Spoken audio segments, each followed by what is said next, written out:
Good morning, ladies and gentlemen. It's Monday morning and I'm 4 minutes late. I apologize. It's probably the first time I've actually genuinely been late more than a minute. But how are you doing? How are your weekends? Did you enjoy the sunshine if you're in the UK? Absolutely scorching weekend here in the UK. Where are you watching this from? You know the drill by now. You let me know in the comments where you're watching it from, what town and what country, and you might get added to the fabled United People's TV interactive map, which is getting very, very busy.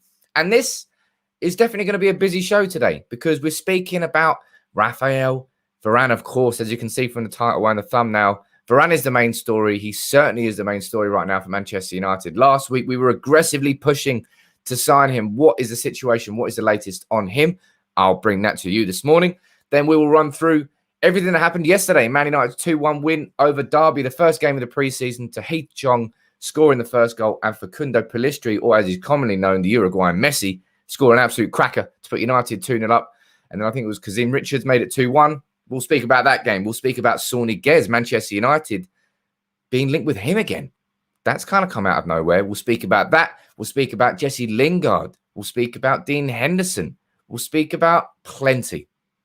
So throughout the stream, if you are new, enjoy it. Please drop a like on the video if you're watching it on YouTube or on Facebook, and make sure you subscribe if you are new. And as always, throughout the whole stream, please keep firing in your comments and please send in your super chats. If you want to ask me a question or you definitely want to get onto the map, and anything we do make will be good put back into the channel because it all helps. So anything you can send on a super chat will help make the channel better and bigger. But Raphael Varane, man, he's the big story.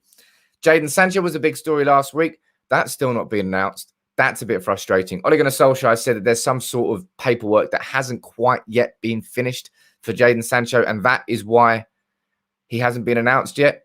You see, I can't remember the name of the guy, but someone high up in Dortmund. He's saying, look, as far as I'm concerned, Sancho to United is done. And it is done. And we all know it's done. But it hasn't just been announced yet. And that is a little bit frustrating. Got a comment coming in here. How you doing, buddy? Saying, Orgasmo saying, I want to say, man, it's happy to see you much in a happier place compared to where you were when you were in Africa. I was in Ghana. Big up to you, Orgasmo. And yeah, I mean, you all saw that video I did. I suppose I've never really spoken about that. Yeah, by the way, thank you for the comments. It was Zork from Dortmund who said that. I did a video, that one video I did, which was quite a personal video, quite an exposing video, really. But the reason I did that was, first of all, to sort of draw a line under it for myself. Second of all, because I thought if speaking about it, it might help other people. And I swear on my life, I got hundreds of DMs and hundreds of emails from people all around the world explaining to me their situations and how that video has helped them.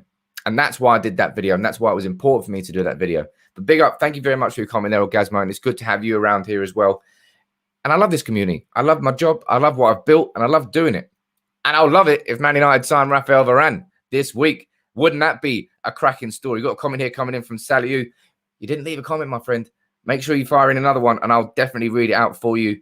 We've got Reds Gaming watching from Chennai in India. I tell you what, Reds Gaming, let's get you on that map straight away. Chennai in India. Now, what I'm going to try and do throughout the stream is not go to the map too much because this is a show about all the news. It's not a show about an interactive map. I just get excited because the map's great fun. But I will keep going to that map every so often. So as always, keep firing in comments, keep firing in your super chats. But this is the main story coming out about Raphael Varane this morning after a whole decade. That's a long time. At Real Madrid, Raphael Varane is set to become a Manchester United player this week. Now, these reports are coming from Marca. Marca, as we know, are a newspaper very close to Real Madrid. They're basically the mouthpiece of Real Madrid in the press. So they certainly know what they're talking about. And they're saying that Raphael Varane is going to happen this week. Let's go into a little bit more detail about what that story says. Real Madrid's renewal offer of 7 million net is insufficient for Varane. He has not responded to this proposal. That's a bit rude. I like it, though. As he has already agreed to a 5-year contract with Manchester United with an annual salary of around 10 million, almost double the 5.5 million he earns now. Now, at this point, I've said it before and I'll say it again. I do not think that Raphael Varane is a money grabber at this point. Raphael Varane is just someone who's very consciously aware of the position that he is in his career. He's won 4 Champions Leagues. He's won a World Cup. He's won a Liga title. He knows his own quality. So first of all, there's that. And second of all, he's 28.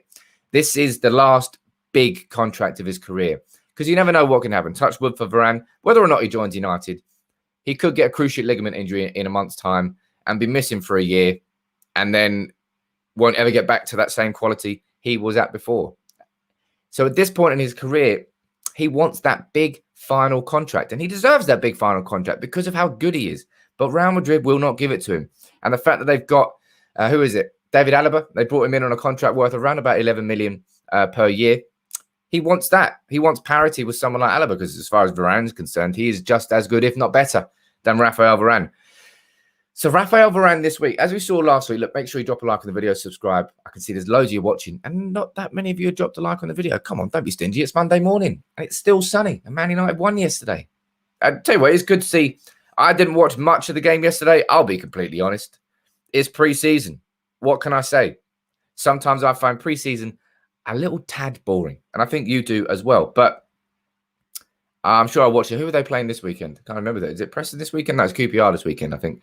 But Man United 1-2-1. It was a goal from Tahi Chong and a goal from Pellistri. And I definitely want to talk about Pellistri in a bit more. But let me go down to the comments here, see what you're saying. We've got, guys, man, thank you very much, buddy, for sending these super chats. Saying, hypothetically, Varane, Sancho, Trippier, and a DM were to come in. What would be considered a failure and what is a successful season? My opinion on that.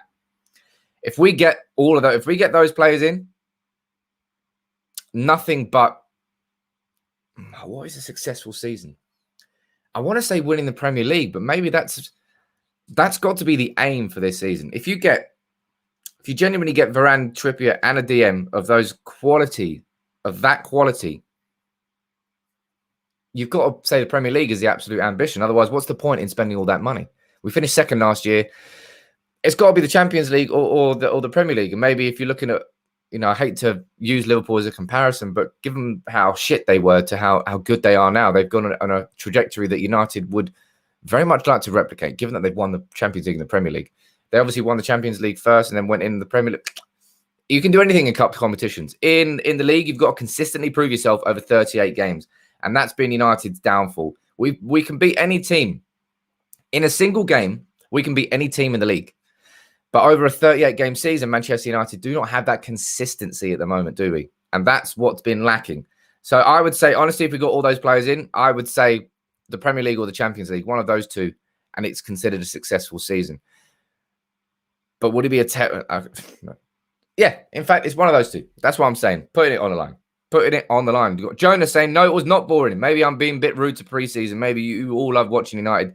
Maybe a little bit more than I do. But no, I love watching United. It's just I find preseason a little bit boring. But Raphael Varane this week, hopefully, I say hopefully, for crying out loud, not hopefully, I'm going to go full screen for this. When is Jadon Sancho going to be announced? Get it done, man. What sort of paperwork can be signed that hasn't been signed? Given that Michael Zorc from Dortmund is basically saying, look, he's already left. He's a Man United player. And Man United saying, hold up. He hasn't signed something. There must be something on United's end that he just hasn't agreed. I don't know. Frustrating, but it's delayed. It's very Manchester United, isn't it? But Raphael Varane, look, last week we had Fabrizio Romano confirming the reports that he had agreed a contract. And that is just everywhere you look and said, already agreed to a 5-year contract. The personal terms are not an issue. Never would have been an issue. And they aren't an issue. Varane's already agreed it. The issue still remains around the fee. Still remains around the offer that Manchester United have not put in for him yet. But reports from Spain today saying, look, this week, and I'm sure it's going to keep doing this week, and then next Monday we come and say, no, is this week. But that's the frustrations around watching Manchester United in a transfer window, isn't it? You do find yourself pushed back day by day in a contrasting report. As I said, this whole way through with Varane, the whole way through, there's been no real contrast in the Varane to United story. It's just been more and more evidence supporting the fact that United are going to sign Varane, rather than a sort of like a handbrake article coming out saying, no, he might actually sign a new deal. Still nothing seeing that at the moment. Got Abby. How you doing, Abby? Thank you very much for joining this morning. I call you Abby, or Abhijit. I'll just call you Abby for short.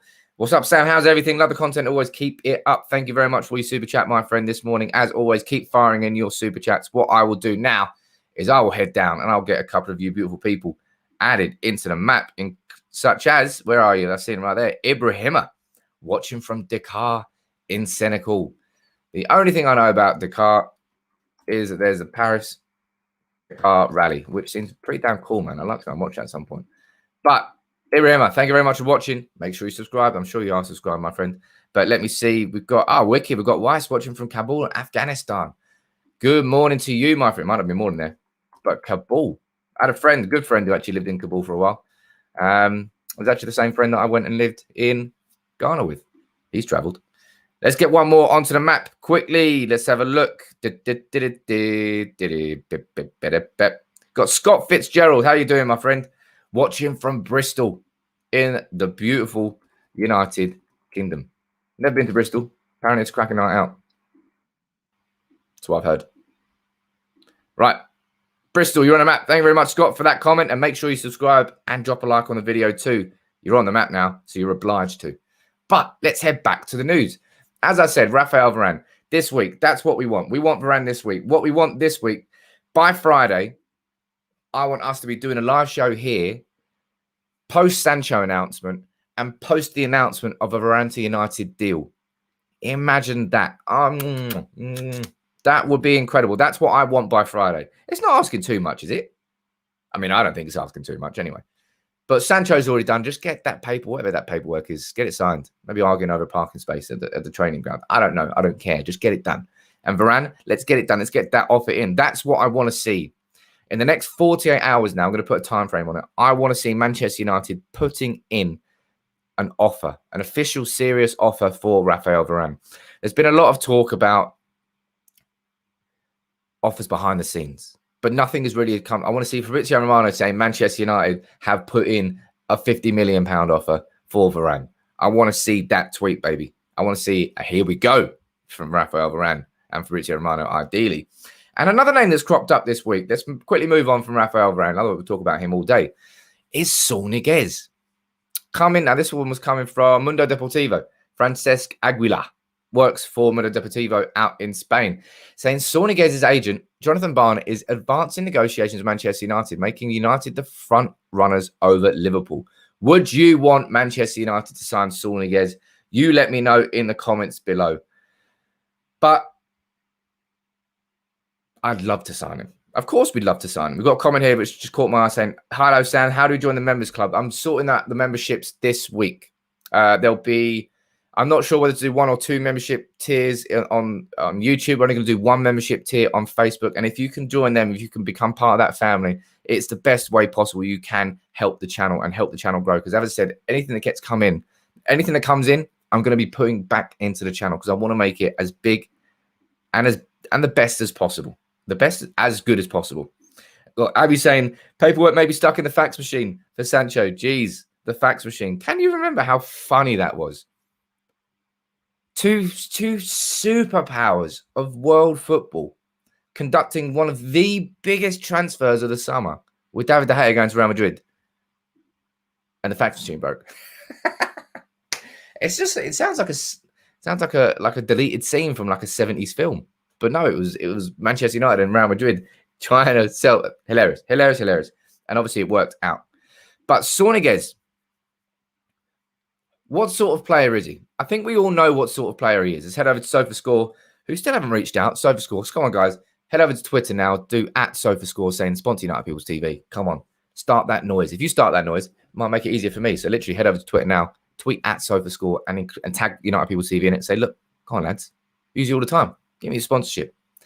But Saul Niguez, he's certainly not a typical defensive midfielder. Because if we're looking at what Manchester United maybe need on paper, Manchester United need, or do we need a destroyer? What sort of midfielder do you think we need? Do you think someone like Saul Niguez could come in and play in that role and maybe a sort of, instead of a very traditional triangle where you play one holding midfielder, let me actually pull this up, where you play one holding midfielder and then you play 2 central midfielders in front of him. And it's a typical, very, very typical 4-3-3.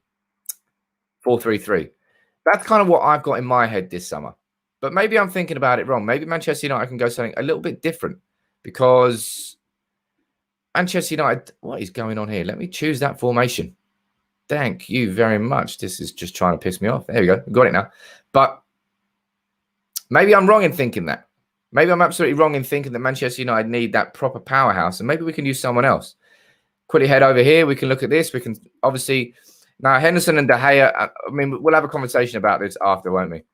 I've already said my piece on whether I think Henderson should be staying, and I think he should, and whether I think that David De Gea should be leaving, and I think he should. But it seems right now, and I'll go into this actually a little bit later on. I'll just quickly show you here. We'll have a discussion about the Athletic's latest article on De Gea, Henderson, and Heaton after his excellent performance for Manchester United in his first game back after rejoining the club. But if we're looking here at the formation, it's obvious where United need to sign someone in midfield. We've got Sancho up here. I really need to save this formation, so I don't have to type it in every time. Or maybe I'll just think about it before I go live, and I'll do it before I go live, so you don't have to watch the boring thing of me typing it all in. Saul Niguez there. He's not a typical, in terms of the midfielder that we think we need, he's not a typical Ndidi. He's not an N'Golo Kante. He's not someone who's going to come in and specifically just destroy teams in terms of winning the ball back, breaking up the opposition. That wouldn't be what his game is. And there's a super chat coming in here. I'm going to have a quick look at it. JC saying, what should Ruben Neves do to come under Manchester United's radar? Watching from Chennai in India. So you can go onto the map, my friend. Thank you very much for your comment, JC. Watching from Chennai in India. Well, you don't live in an airport. Thank you very much. Right, there you go, sir. You're on the map. What should Ruben Neves do? Ruben Neves doesn't have to do a damn thing to come under our radar. Ruben Neves should be under our radar and should have been under our radar the entire time. Maybe some of you say that I like Ruben Neves a little bit too much. I think I can understand that, but I think you're wrong. I think Ruben Neves, and I still stand by the fact that Ruben Neves will be an absolutely outstanding signing for Manchester United. But Saul Niguez here, look, let's have a look on SofaScore. You can see what sort of role he played last season at Atletico Madrid, and it certainly wasn't a holding midfield role. He operated more on the left-hand side. I mean, he can operate in the middle. And Saul Niguez, if he was to come into Manchester United, it would be one hell of an attacking midfield three without somebody being a pure out-and-out defensive midfielder. And in that sense, you're probably going to have maybe not a traditional typical 4-3-3. You're probably going to have to move and rotate around. You're going to have to bring Pogba back sometimes. Bruno's going to come back. Niguez, it feels like it would have to be quite a fluid middle three if Niguez comes in. And it wouldn't be a typical 4-3-3 where someone just sits and holds and the other two go in front of him. It's not to say that I don't think he would be a good signing. It just wouldn't be the sort of signing that I would have imagined Manchester United going for this summer. We were linked with him previously, but then since then we've signed Bruno Fernandes. We've got Paul Pogba at the club. We've got Donny van der Beek at the club. And for me, I would say Saul Niguez is more typically compared to players like that. More of a technical midfielder. But in that sense, whoever this person is here, and this is a key reason. Maybe reason is the wrong word, but a key character and key characteristic and factor as to who this person needs to be. This person needs to be able to pass the ball. What we don't want is somebody to come into this club right now and simply just operate there as a pure defensive midfielder. Let me put it nice and bigger so you can really see. We don't want someone to come into this role here and operate just as a pure defensive midfielder that doesn't have the ability to pass through the lines like that.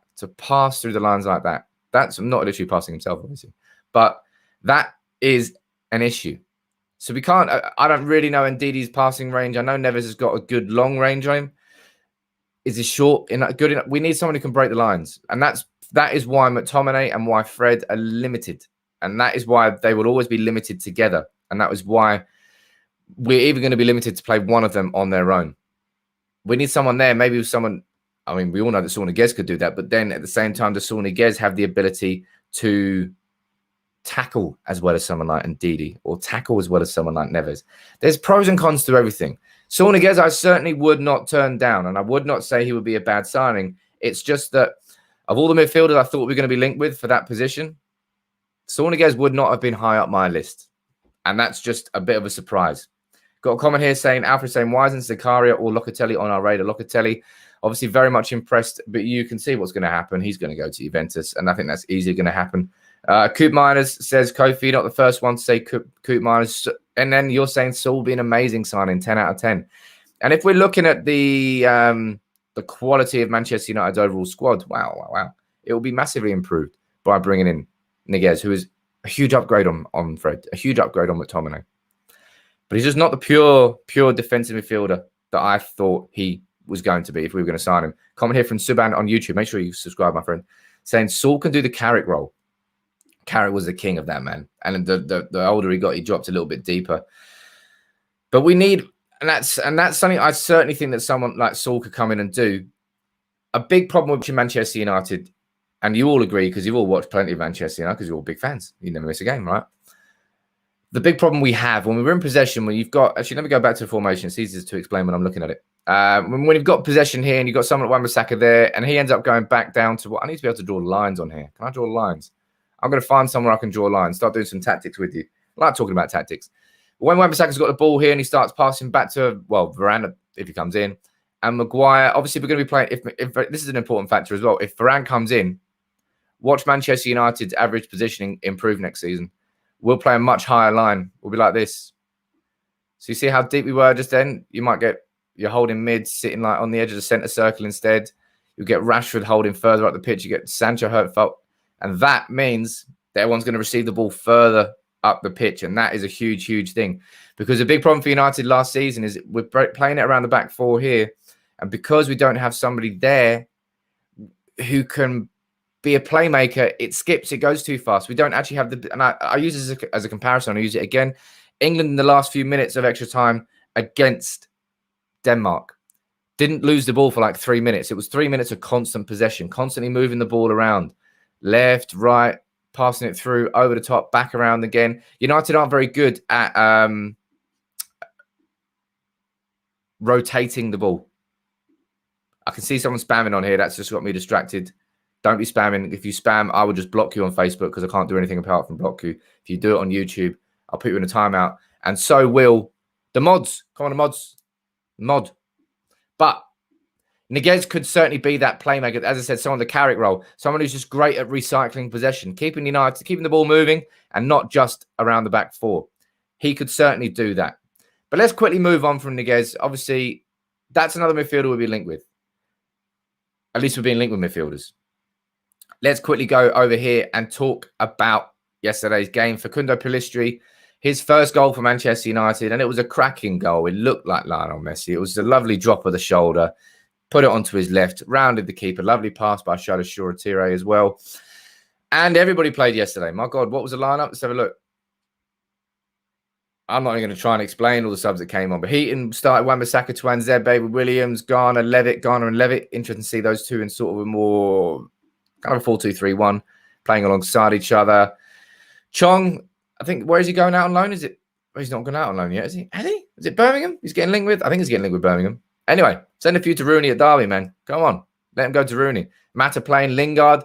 Look, Pellistri clearly was the man of the match. Clearly was somebody who really took his opportunity. And as I've said all along, because there's so many first-team players who are not in this preseason squad at the moment, this is the time where these youngsters really want to establish themselves and put them in the spotlight. Put themselves right in the spotlight because Ole Gunnar Solskjaer has the time at the moment to give them his focus. And it was an impressive win overall. It's the first game of the season. Let's see what happens against QPR. But Pellistri, he was the man of the moment. And Solskjaer was speaking about his plans. You let me know what you think about Pellistri in the comments below. Now, remember, when we signed him in January, he was bigged up as he's coming straight into the first team. And then he went out on loan to Deportivo Alaves. Let me know what you think. But this is what Solskjaer said about Pellistri after the match. He says, I can see a loan. Let me zoom in for that so you can see it as well. I can see a loan deal for him, Solskjaer said. There's been loads of interest, and for his best interest as well, I think a loan will be what we look for. Asked about his individual performance against him, he said, I thought he was bright. Of course, he takes his goal really well. First touch, good pass from Scholler, but a great first touch sets him up. I think he shows what he is. He's a difficult player to play against. One. He can go up past people, and I'm very pleased with him. I can't watch Pellistri's goal because this will probably get shut down for copyright.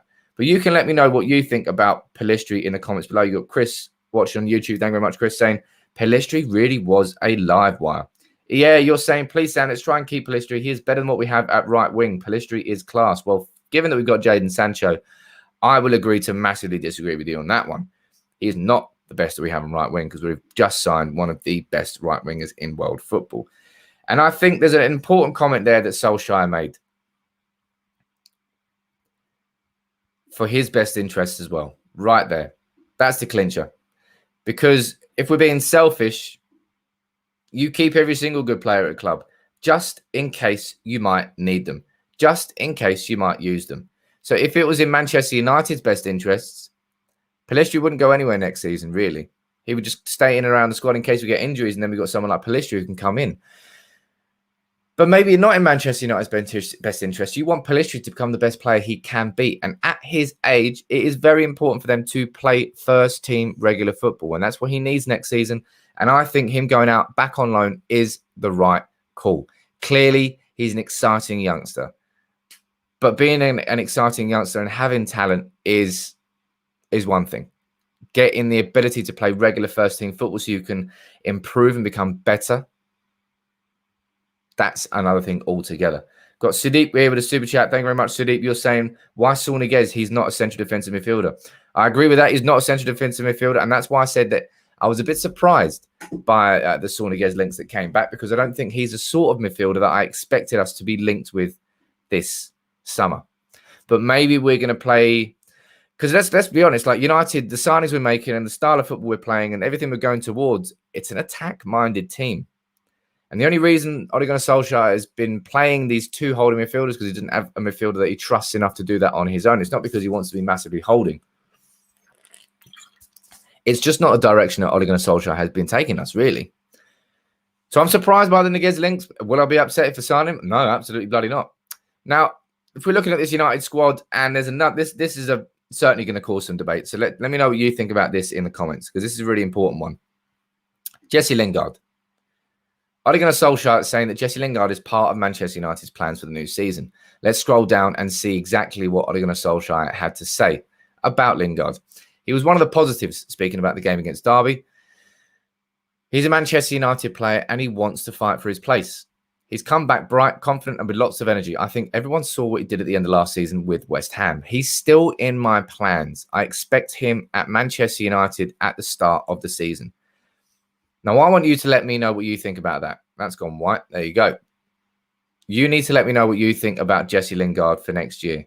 Do you think that Manchester United should be keeping Jesse Lingard in the squad? Do you think he's a player who can maybe play 10, 15, 20 games next season and can do a real job for Manchester United? Do you think that Lingard shouldn't be getting any game time for Manchester United? I think the important thing about Lingard, for two reasons. Number one, is his worth. Manchester United need money this summer to sign more than two players, apparently. That's the constant story that I've seen everywhere. And he's worth 20, 30 million. Probably the most valuable player that we can sell this summer is Jesse Lingard. And I think we should take advantage of that, because I don't think his value is going to really go up. And I think, look, I can see a couple of comments here. Jack D, you're spot on. I knew this would come up, but remember, Ole said the same about Lukaku to keep his value, and then he binned to Inter Milan that summer. That's happened before. And you can't always trust what comes out of a manager's mouth. That's the art of being a good manager. We always knew that with Fergie. He would lie about being injured and then playing 4 days later. That's what Fergie did so brilliantly well. And this strikes me as the same thing. I think he's keeping his value up. But United, and if you're talking about Pellistri and the loan deal being in his best interest, it's in the best interest of Jesse Lingard to let him go, because he deserves regular first-team football. He really, really does. Got a super chat coming here from Ibro, watching from Mogadishu in Somalia. How you doing out there in Somalia? Mogadishu, you can go on the map. Oh my God, I'm spelling that completely wrong. Mogadishu. There you go. Added to the map. Thank you very much for super chat, Ibro. Really appreciate that, my friend. Any super chats you can all send people. Keep firing them in. As I said, they can always help the channel because it's all going to get reinvested back into the channel. Let's have a look here. We've got Marshall saying, I think Jesse can replace Mata. Not an absolute baller like Mata, but can sure rise up the spirits. If you're looking at like a comment here from Kieran Wales saying, Wallace, sorry, give Lingard one last chance. He's Man United through and through and will be needed until Rashford is out. Again, it's a fair point. Rashford, if he's going to be missing until October, do we need to keep players like... Look, if we're looking at Jesse Lingard's best interest and best interest only, it's Jesse Lingard leaving the club. Him going out, getting regular first-team football and moving on in his career. It's not in his best interest to stay at Manchester United anymore. Not in my opinion. He might disagree. He might still really want to fight for his place to stay with the club that he's been at since he was a young boy. But I just don't think it's... I think we've got plenty of players in those positions now. We've got Jadon Sancho coming through. Jesse Lingard's not going to play in a number 10 role or a central role because we're stacked there. So the only place he can really play for United is on the wing. Left wing, if Rashford's out, sure, you can keep him for a couple of months. And then Rashford's going to come back in October. Then Lingard's going to disappear back into the ranks again. But maybe Lingard would rather have that 2 months of, you know, regular first-team football United. I don't know. It's a difficult situation. For me, I think Ole Gunnar Solskjaer is lying. I think he's planning without Lingard for next season. And Manchester United, behind the scenes, are doing everything they can to get him sold. For me, that's what I think is happening. I don't know whether it's right or wrong, but that's what my personal opinion is. I don't think Lingard's going to stay next year. I think United need the money this summer to really go out and keep being aggressive in the market. I don't think he'll leave. My own opinion, and I see by the comments here, it's a contrast. Some people want to stay, but some people really think that there's no point. Obviously, there's another player being linked with a move away. This is a short, quick update here from Fabrizio Romano saying United have turned down a loan bid from Roma for Alex Telles. I said it before. I'll say it again. We shouldn't even be considering letting Telles go. It would be stupid. We've got quality and depth at left back. We didn't see too much of that quality last season from Telles, if I'm being completely honest, but we've turned down that bid. That's the right call. I don't want to see Manchester United letting Telles go because I know what's going to happen then. If you let Telles go, Shaw's going to, hope he doesn't, but Shaw's going to pick up an injury at some point. And then Man United will be left with Brandon Williams or something at left back. And that will be ridiculous. Moving back onto the midfield here. And this. I'm not even going to say anything. It's from The Athletic as well. It's probably from David Ornstein. West Ham valued Declan Rice at, let me just zoom in on that. Zoom in and highlight that. Paul Pogba was less than that.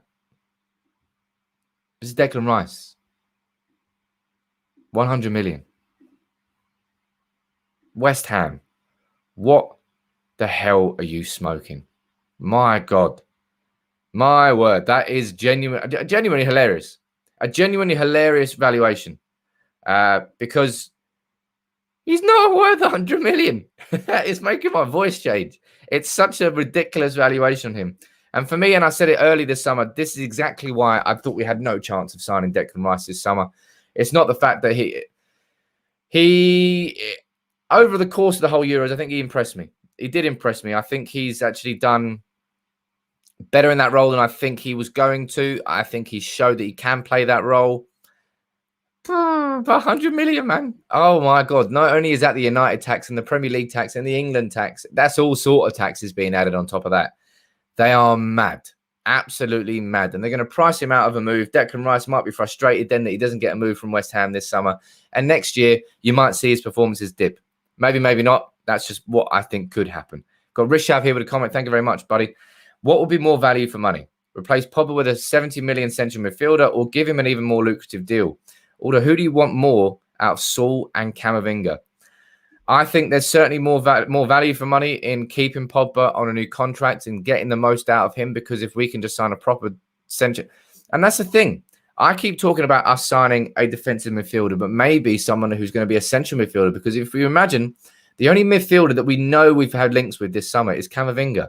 And he's not a defensive midfielder. He's more of a central midfielder. He's someone who moves through the spaces, moves through everything. And for me, we haven't really properly been linked with an actually out-and-out defensive midfielder this summer. Sure, Declan Rice, 100 million. You're mad. We've been linked with Declan Rice tentatively. And Didi, for some reason, his name's not really come up once. Neves, again, tentatively, but Arsenal have been linked with him more than Manchester United have, which again I think is a mistake, but that's my own opinion. But we've been linked more with central, and I suppose Ruben Neves falls into that category as well. We've been linked more with central midfielders than we have with defensive midfielders. And maybe that's because we're not going to be getting a pure defensive midfielder. Maybe we're going to get another central midfielder and play 3 central midfielders and have a sort of fluid, I don't know the way to describe it, but not your typical, if you're playing, I don't know, if you're playing football on FIFA, you're having a pure out and out DM and you're having 2 CMs in front of him who can play going forward. That's what you'd have.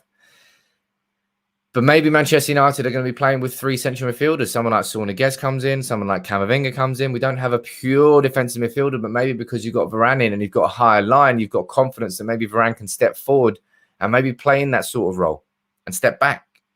Or maybe Maguire can step forward knowing that he's got Varane behind him. Maybe it's going to happen differently. I would love this to happen. I would love that, Sean. You know that. Neves and Varane, I think it will be fantastic. But it hasn't happened. I don't really think at this point that we're going to be going for Neves. And it kind of surprises me, but it doesn't surprise me at the same time because it's Manchester United. And they rarely do, really, what I want in the transfer market. Saying that, we're about to sign Sancho. So can we get that over the line? And please sign Varane as well. Varane would be an outstanding signing, just as good as Sancho. 2 world-class players. And that's why I always keep saying there's no point in having world-class ambitions at signing a right winger and signing a centre-back and then scrimping on a defensive mid or a central midfielder. Someone like Saul Niguez wouldn't be scrimping. He'd be a very, very top-level player. Before I move on, make sure you please drop a like on the video. Make sure if you're new and you've enjoyed it, I'm glad you've enjoyed it. Now, please hit that subscribe button down below. It's free. Get involved in the channel. If you're watching on Facebook, drop a like on it, please. Share, leave your comments. But let's move on to the final talking point that I've got today. Although if you want to keep firing in your questions and your super chats, we'll keep chatting forever. De Gea, Henderson are now heating. Who will be Manchester United's number 1? Now, in this article, I kind of gave it a read this morning, and this is the important one. Sources say that both David De Gea and Henderson are expected to be at Manchester United again for the 2021 season. I understood that Wolves made an own inquiry to United over Henderson, but the proposal was firmly rebuffed. De Gea gave the impression he wished to leave United immediately after the disappointment with the Europa League final. He cut a distraught figure, but soon afterwards, he made plain to Solskjaer his desire to stay and reassert his authority over the position. Now, you let me know where you stand on this one, because this is certainly going to be probably, I would say, the biggest debate that you can get in terms of positions at Manchester United. If we have David De Gea next year and we have Dean Henderson next year, first of all, that's going to be a hard thing for Ole Gunnar Solskjaer to manage, to keep both of those 2 players happy. There was a period where we had, who was it? Was it De Gea and I can't remember who else it was, but we were switching goalkeepers in for cup competitions and we were playing different goalkeepers in the league. I think Ole Gunnar Solskjaer is going to struggle massively on a personal level to manage Henderson and De Gea and keep them both happy. Henderson has pure ambitions of being number 1. Nothing else. Henderson wants nothing else apart from being number 1 for Manchester United. And De Gea would have the exact same ambition. So to try and keep both of them at the club next year, it's going to be hard. Compost Smurf, being cynical, you might be right. De Gea wants 1 more year of that wage. He's on 350 grand a week. He's not going to get any bigger than that anywhere else. Anywhere else he goes, he's going to get a big, big drop. Let's have a look here. Matt Webley. Call you Matt. Henderson has to start more games or he will leave. Remember, Henderson signed a new contract and he would have only signed that new contract on promises from Manchester United that he's going to be getting regular first-team football. If Manchester United were to now back out of those, it would A, be bad form, and B, Henderson's going to be fuming. And if you lose Henderson mentally, he's going to be gone. So I think, oh, there you go. Look, that's exactly who it was. Anders Lindegaard. When De Gea and Lindegaard were swapping in and swapping out, I think Lindegaard went like 9 or 10. He went a ridiculous amount of time without conceding. It's a tough situation. And I'll be honest, I don't think it's one that Ole Gunnar Solskjaer will be able to manage properly. I think if he keeps both at the club, one of them is going to be pissed off. And I don't think it will really work out. But what we'll quickly do here is let's have a quick roundup of all the big news today. If you want to fire in your super chats with any questions before I finish, please fire them in. As I said before, and I'll keep saying it, Anything you send in, it's only going to get put back into the channel. So it's just your way of supporting the channel and helping it grow. And it does help. Genuinely does. Main story coming from Spain about Raphael Varane. After a whole decade at Real Madrid, Raphael Varane is set to become a Manchester United player this week. That's coming from Marca. What else are they saying? They're saying Real Madrid's offer of 7 million net seems insufficient for Varane. He's not even responded to the proposal. He's blanking Real Madrid. I like that. And he's already agreed to a 5-year deal with Manchester United worth an estimated 10 million, almost double the 5.5 that he is offered right now from Real Madrid. So again, and I've said it last week and I'll say it again, all the news with Varane is heading in the right direction, continually heading in the right direction. There are no like handbrake stories coming in saying, oh, hold up, actually, this has completely changed. It's all pointing to the fact that Varane is going to join Manchester United. Let's see what happens. But I'd be very surprised if Manchester United can't follow this up and put an offer in for him. That's stupid. Saul Niguez, had a little conversation about him. It's not a central midfielder that I expected us to be linked with. Have a look at his heat map over on SofaScore. He's operating more on the left. He's not really someone who plays in the middle, but he can play in the middle. If he was to come in, maybe we're going to play Niguez there, and maybe we're actually going to play more with 3 central midfielders rather than a typical defensive midfield powerhouse and a proper destroyer who just sits there and feeds Pogba and Bruno. Maybe you're going to get someone who's more technical, is more of a playmaker, maybe more like a Carrick.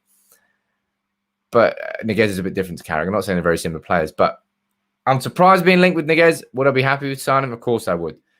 We talked about the game yesterday. We talked about Pellistri's excellent performance and had a little discussion, a little debate as to whether him going out on loan would be the best thing for him and the best thing for Manchester United. I would say the majority of us agreed it's best if he was to leave on loan. At this point in his career, he needs it. And then we got Jesse Lingard. We had a speak about Solskjaer saying he's part of his plans next year. And again, we're looking at it from probably a cynical point of view in the same way that Lukaku was told he was part of Solskjaer's plans and then got sold pretty damn quickly to Inter Milan. I think if a good offer comes in for Lingard, we will sell him. And I think Solskjaer's just trying to keep his value up. We had a little giggle and a laugh for the fact that West Ham are valuing Declan Rice at 100 million, the absolute barnstormingly mad price that is. He's not going for 100 mil. And for me, that's why I've never really been serious about Rice, because I know we're just going to get out price for him. There's no way we can afford to sign Rice this summer. We had a little conversation about De Gea and Henderson and Heaton. Heaton coming in, making an excellent performance yesterday. He'll be the new, Lee Grant. I don't know who Lee Grant is now. But I don't really think Heaton's going to play much next season. I don't really think Heaton cares about playing much next season. He's just back at Manchester United. And I think he's just going to be happy with that. But before I go, let me add a couple more of you beautiful people onto the map. Manoa watching from Bulgaria. How you doing? Good morning to you, the OG. We've got Tom watching from Suva in Fiji. Good morning to you. Definitely not morning for you. Over in Fiji. Fiji, wicked. I'd love to visit Fiji at some point. And we've got, look at that, Pahanraj. Got that third time. Got it right third time. Watching from Kuala Lumpur in Malaysia. Kuala Lumpur in Malaysia. You can get added to the map, my friend. And we'll just go one more here. No, we'll go for a couple more, actually. I'm feeling generous. We'll go Flying Mushroom, watching from Hanoi in Vietnam on YouTube. As always, if you're new in town, this is interactive map. You all fire in your comments. You all fire in your super chats, and I'll get you added onto the map. And let's get one more on here. We are watching from Chris, watching from the beautiful place. I'm not saying that with any sort of sarcasm whatsoever. I've never been there, so I don't know. Watching from Scarborough in the UK. But thank you all very much for joining in today. You know the drill by now. You keep firing in your comments and your super chats throughout the entire stream. I answer them, and it's hopefully the most interactive show you can get on YouTube. Spoke about Varane. We spoke about Niguez. We spoke about Pellistri. We spoke about Lingard, Heaton. Plenty of stories today. I'm going to wrap this one up. Thank you very much for joining in. Thank you very much for everybody who sent in your super chats. They all help the channel grow and get bigger and better. Make sure you drop a like on the video if you're still here and subscribe if you're new. I'll be back here later today if we announce Sancho, but I've said that for the last 3 days and nothing's actually happened. So fingers crossed it can actually get done, and that'll be a nice, exciting stream. But Varane this week, Sancho, maybe Niguez next, maybe Trippier after. Win the treble next year.